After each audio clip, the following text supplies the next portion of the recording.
Kind of sentence, वाक्य के प्रकार कौन कौन से होते हैं। वाक्य क्या होता है, जो भी चीजें हम बोलते हैं, बोलने के बाद हमारा एक सही मतलब निकलने लगता है, उसे हम वाक्य कहते हैं। जैसे अगर कोई सेंटेंस बोले कि मोहन पत्र लिख रहा है, तो ये सेंटेंस जाके है पे खत्म हो रहा है, तो खत्म हो रहा है, तो वहाँ पे उसके बीच में हमने क्या किया, शब्दों का प्रयोग किया है।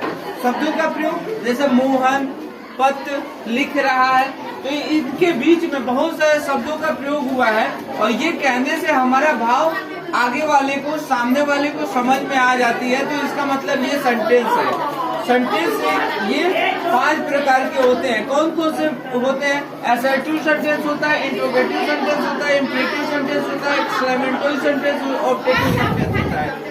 ये 5 प्रकार होते हैं। अब इसके प्रकार के बारे में जानेंगे। असर्टिव सेंटेंस क्या होता है।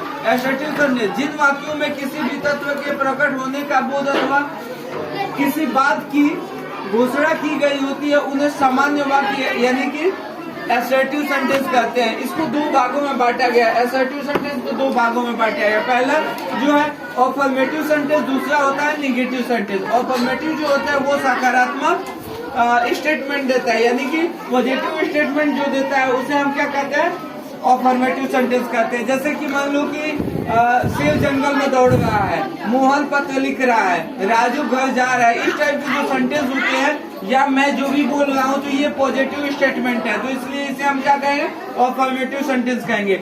लेकिन बात वही जब निगेटिव सेंटेंस की करेंगे, तो निगेटिव सेंटेंस में नकारात्मक वाक्य आता है, यानी कि नहीं का प्रयोग होता है, नो में आंसर दिया जाता है, यानी कि कोई भी सेंटेंस जो होता है उसे हम नकार देते हैं सीधा सीधा उसे, यानी कि निगेटिव सेंटेंस यानी कि नकारात्मक वाक्य कहते हैं उसे। उसमें नॉट का नॉट या नहीं लगा होता है। हिंदी सेंटेंस में नहीं लगा होता है और इंग्लिश सेंटेंस में नॉट लगा होता है। तो यहाँ पे देखोगे जैसे कि example, Ram is not going to school, English के माध्यम से इसमें नॉट लगा हुआ है। तो उसके बाद आई डोंट नो, तो इसमें डोंट की जगह पे डोंट का मतलब होता है मत या नॉट, ये मतलब ये निगेटिव स्टेटमेंट ही दे रहा है। और उसके बाद देखोगे अगर हम हिंदी वाक्य की बात करेंगे, तो हिंदी वाक्य में जैसे मोहन पत्र नहीं लिख रहा है, राजू घर नहीं जा रहा है, शेर जंगल में नहीं दौड़ रहा है, इस टाइप के जो सेंटेंस होते हैं वो क्या होते हैं, नकारात्मक वाक्य होते हैं। अब देखिए बात करेंगे हम इंट्रोगेटिव सेंटेंस की।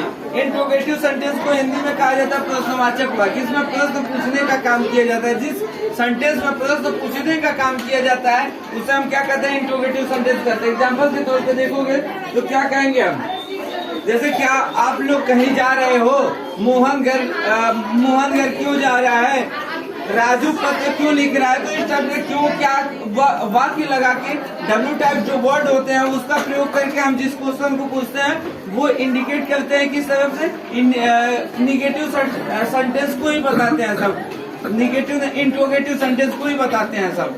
तो ये सेंटेंस को हम क्या कहते हैं, इंट्रोगेटिव सेंटेंस कहते हैं। जैसे वाई आर यू गोइंग, और उसके बाद जैसे कि क्या आप पत्र लिख रहे हो, क्या मोहन घर जा रहा है, इस टाइप में क्या क्यों कैसे लगा के क्वेश्चन पूछा जाए तो वो क्या करेगा, वो सेंटेंस से, उस सेंटेंस से हमको यही पता चलेगा कि वो इंट्रोगेटिव सेंटेंस है। बाद में उसके बाद ऑब्जेक्टिव सेंटेंस, ऑब्जेक्टिव सेंटेंस को हिंदी में कहा जाता है आज्ञा सूचक वाक्य। ऑब्जेक्टिव सेंटेंस को हिंदी में क्या कहा जाता है, आज्ञा सूचक वाक्य। तो ऑब्जेक्टिव सेंटेंस, इससे ये पता चला आज्ञा सूचक वाक्य। आज्ञा का मतलब क्या होता है, आदेश, आदेश जिसमें आदेश निर्देश निवेदन प्रार्थना का भाव प्रकट हो उसे हम क्या कहते हैं, मतलब इम्परेटिव सेंटेंस। जैसे कि sit down, stand up, come here, go there, please open the door, इस टाइप के जो सेंटेंस होते हैं उसे हम क्या कहते हैं, ऑब्जेक्टिव सेंटेंस कहते हैं। एक्सक्लेमेटरी सेंटेंस जो होता है इसमें विश्व आदि बोधक सेंटेंस होते हैं। इसमें अचानक से मन में भाव उठते हैं और उस भाव से उठने से हम कोई सेंटेंस बना लेते हैं, उसको हम क्या कहते हैं, विस्मय आदि बोधक सेंटेंस कहते हैं, यानी कि एक्सक्लेमेटरी सेंटेंस कहते हैं। जैसे अचानक से हम प्रसन्न हो गए, अगर बोले आई एम सो हैप्पी, इस टाइप के जो सेंटेंस होते हैं उसे हम क्या कहते हैं, एक्सक्लेमेटरी सेंटेंस यानी विस्मय आदि बोधक सेंटेंस कहते हैं। ऑब्जेक्टिव सेंटेंस लास्ट जो आता है वो हमारा होता है ऑब्जेक्टिव सेंटेंस होता है। इच्छा सूचक बात, जो चीज हम अपने इच्छा, अपने मन से जिस चीज को कहते हैं उसे, जैसे कि मान ली इच्छा से हम किसी को श्राप दे देते हैं, किसी को आशीर्वाद दे देते हैं, अपना भाव प्रकट हो जाता है, यानी कि कह देते हैं गॉड ब्लेस यू। इस टाइप के जो सेंटेंस होते हैं उसे हम क्या कहते हैं, ऑप्टेटिव सेंटेंस कहते हैं। तो ये सेंटेंस के प्रकार खत्म हो गए। सेंटेंस के प्रकार खत्म हो गए तो उसके बाद हमारे आते हैं पार्ट ऑफ स्पीच। तो पार्ट ऑफ स्पीच में देखो क्या होता है, जो भी चीजें हम बोलते हैं, जो सेंटेंस के माध्यम से बोलते हैं ना, मान लो कि हम बोले कि मैं आज विद्यालय जा रहा हूँ, तो ये क्या हो गया, ये हमारा एक स्पीच हो गया, ये हमारा एक वाक्य हो गया। उसी वाक्य के शब्दों को हम खंडित करेंगे तो उस खंडित करे हुए शब्दों के अलग अलग मतलब निकलेंगे, जिसको पार्ट ऑफ स्पीच के अंतर्गत रखा गया है। उसको 8 भागों में बांटा गया है, noun, pronoun, adjective, verb, adverb, preposition, conjunction, interjection. ये 8 प्रकार हो गए। तो पहला जो होता है वो क्या होता है, नाउन होता है। तो नाउन का डिफिनेशन होता है, noun is the name of person, animal, place और थिंग। इसको हिंदी में कहा जाता है, इसमें और भी चीजें हम जोड़ सकते हैं, जैसे फीलिंग एंड आइडियाज जो होते हैं वो क्या होते हैं, नाउन होते हैं। इन सभी चीजों के नाम को हम क्या कहते हैं, नाउन कहते हैं। हिंदी में कहा जाए किसी व्यक्ति, वस्तु, स्थान के नाम को हम क्या कहेंगे, संज्ञा कहेंगे। तो संज्ञा, जैसे कि वस्तु का नाम हो, वस्तु का नाम क्या क्या हो सकता है, टेबल, कुर्सी, मेज। मनुष्य का नाम क्या हो सकता है, राम, सोहन, मोहन। प्राणी उसमें आ जाएंगे। एनिमल का नाम क्या हो जाएगा, हाथी, घोड़ा, बिल्ली, ये सब होते हैं एनिमल के नाम। उसके बाद जगह का नाम, स्थान का नाम आ जाए, दिल्ली, आगरा, चंडीगढ़, ये सब स्थान के नाम आ जाएंगे। तो इसको हम क्या कहेंगे, इसे भी संज्ञा कहेंगे। जो हम चीजें सोचते हैं, जैसे थॉट हमारे माइंड में आते हैं, तो उसे भी हम क्या कहते हैं, वो भी क्या होंगे, नाउन ही होंगे। कोई आइडियाज हमारे दिमाग में आते हैं, वो भी क्या होंगे, नाउन ही होंगे। तो नाउन को 5 भागों में बांटा गया है। कितने भागों में, 5 भागों में। पहला जो होता है प्रॉपर नाउन, उसके बाद abstract noun, material noun, common noun, collective noun. तो हम इस माध्यम से समझते हैं proper noun, common noun, abstract noun, collective noun, material noun. इसको हम ध्यान से देखते हैं। जो प्रॉपर नाउन होता है, प्रॉपर नाउन क्या होता है, इसमें पार्टिकुलर पर्सन, पार्टिकुलर थिंग्स वगैरह का यूज किया जाता है, उसे हम क्या कहते हैं, प्रॉपर नाउन कहते हैं। किसी विशेष वस्तु, व्यक्ति, स्थान के नाम को हम क्या कहते हैं, व्यक्तिवाचक संज्ञा कहते हैं।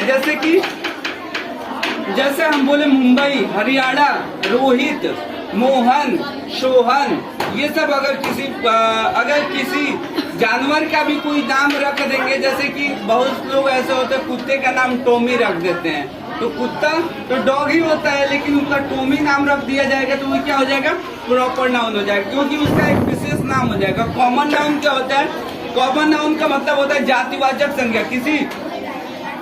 किसी प्रकार की प्राणी, स्थान या वस्तु के नाम को हम जातिवाचक संज्ञा कहते हैं। जैसे रिवर्स, गर्ल्स, बॉय, ये सब टाउन जो होते हैं, इसका विशेष नाम तो रखा नहीं है।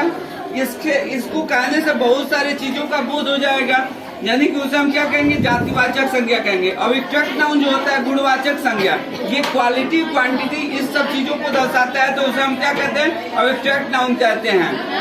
विजडम जो होता है, ऑनेस्टी होता है, ब्रेवरी होता है, ये सब क्या होते हैं, सब गुण है, मनुष्य के गुण हैं, तो इसे हम क्या कहेंगे, गुणवाचक संज्ञा यानी एब्स्ट्रैक्ट नाउन कहेंगे। कलेक्टिव नाउन जो होता है समूहवाचक संज्ञा।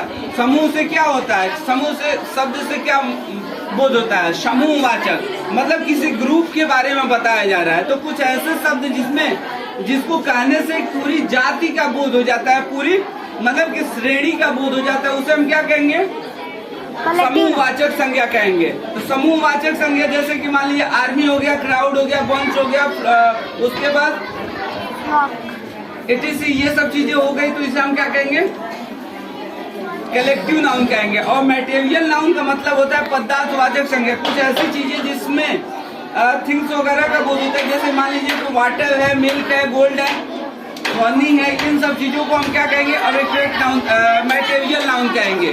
अब आगे चलते हैं, अगला चैप्टर।